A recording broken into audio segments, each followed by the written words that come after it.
from Rend and Asunder. I'll start with my pride and joy. This is the Minus Setius, which I've had for, I think I got it in 2014, something like that. Spent my student loan on it and served me well ever since, so great purchase. For my pedal board here, quite a simple setup.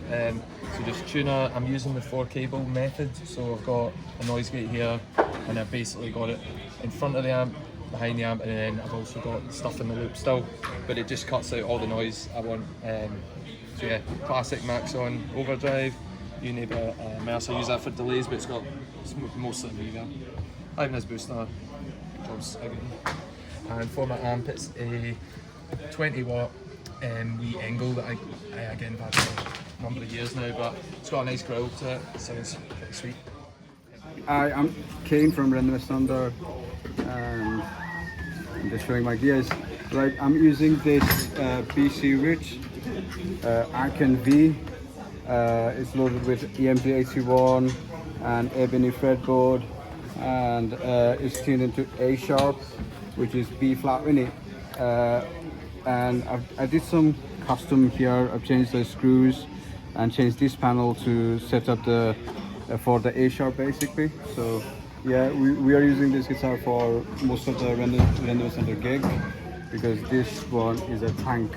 It's just simple guitar and it does the job, and very good tremolo system as well. And yep, then the guitar goes right into the 535Q wah pedal. I think it's 535 wah or 535Q. I'm not sure, I've got, but it has like options like changing the sounds of the EQ. Different. You can go like Kerry King mode or Zach Wild mode or Jimi Hendrix or whoever. And this is a boost panel there. You just like flick through the boost panel. It boosts like 20 decibel, and it has like two little knobs there where you can actually adjust the sound and the EQ level as well. And then the thing, it goes straight to Ibanez Tube Screamer. I used to use like Maxon, but I just sold it like a fanny. But anyway, this is actually one of the best. I don't need to explain what it is. No, it's it goes there. It can. It's just like a simple setup. But right now, since Scott joined the band, I'm actually boosting the tone to cut through the signal, and then it goes to AV selector. I use it when I'm actually running two cabs or two amp heads from both sides of the stage. Obviously I stopped doing it right now, but it's still, this one is there for backup. And then I've got this one micro amp for boosting the lead. This is actually recent addition on the pedalboard. By the way, I made this pedalboard myself. I prefer a wooden panel so I can actually literally step on it, because we're wearing like boots. Like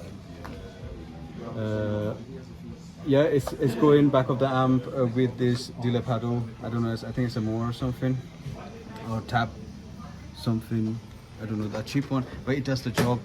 We're using a JCM 800 and a triple rectifier, but obviously they're too heavy to carry about, so I switched into this one. And this is like it's a model amp, so it's not profiling amp, so you make your own sound. Literally you can dial into your own sound, and if you want to have like a certain amp, you can obviously store it. But this is 600 watts and it's solid. Someday you need to try it as well, because you like it. It's really good. And obviously I run my patches through it, and that's it basically. And obviously you can go to like cab simulation, but I don't obviously use it. The panel for the headphone and the FX loop and whatnot, and obviously the flicks, and you can actually run the amp through your app as well, Wi-Fi and all that shit, but we don't use it. We just use like, we're like old school in it, like you just plug in and play. Hi, I'm Rowan with Rend and Asunder. I'm doing a gear rundown of my gear. So this is my main bass. It's a Spectre Legend neck through. It's around about 2017, 2018 edition. It's a full maple body with Babinga top, Aguilar DCB pickups, OBP2 active preamp. The strings, they are DI neons, the neon greens. I've had these on for quite a while, but they've actually still got some zing to them, so I'm sticking with it for as long as I can. The main sound where most of my grit comes from is this MXR bass DI. I mainly got it a good few years back because I ran DI into an in-house rig and there's just no grits whatsoever from the basses, so I got this just to add a little bit of distortion grit to the top of my sound, which kind of complements the normal mid-tones and everything that I get from my Spectre basses. My wireless at the moment is a Line 6 G75. That also doubles up as my tuner at the moment because that's built in. I really like this one because it's got an LED. It's little, well, when it's turned on, that is a bright blue, so I can see everything I need to on stage, and it's also got a mute when you press the main button for tuning up and things like that. And plus I've also been wireless because I absolutely hate being tied to cables.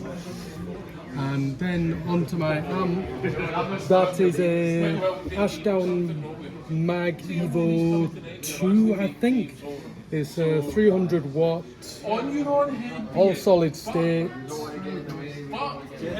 The EQ there is pretty much what I run everywhere.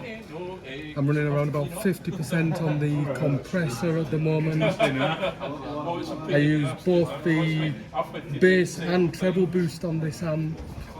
And as you can see from there and over on the preamp side of things, I usually drive it just short of the red line.